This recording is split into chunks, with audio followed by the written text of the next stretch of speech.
Timmy, it'll be a full house in Townsville this weekend. Parramatta fans, they're daring to dream. Cracking match. Cowboys Parramatta, that is absolutely outstanding, isn't it? Mm.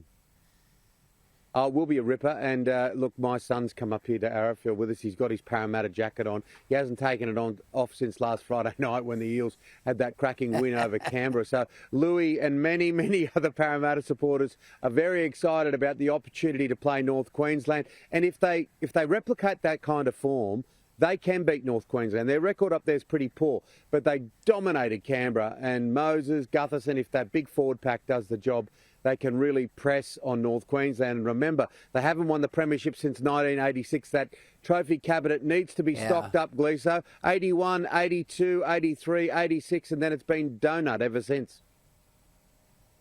Well, tell Louis that my little bloke, who's 11, he sleeps in his Cowboys jersey the night before a game. So those two will have a lot to talk about after the outcome of that. Now, Timmy, Latrell Mitchell, isn't he? Well, now, speaking of champions, he's outstanding. Can he prove the difference? And can the Rabbitohs defy the odds against the Penny Panthers? I'll tell you what, Penrith, when they've got Nathan Cleary there, they're a different side, aren't they?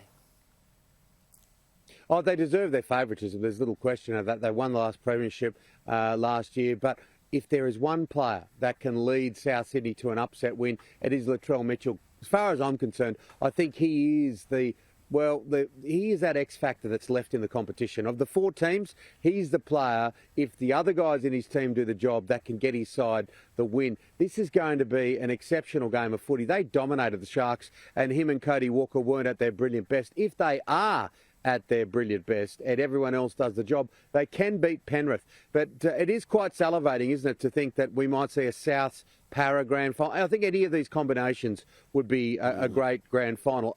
Of course, as I say, Penrith deserve their favouritism and a lot of people expect them to win, but they can be beaten.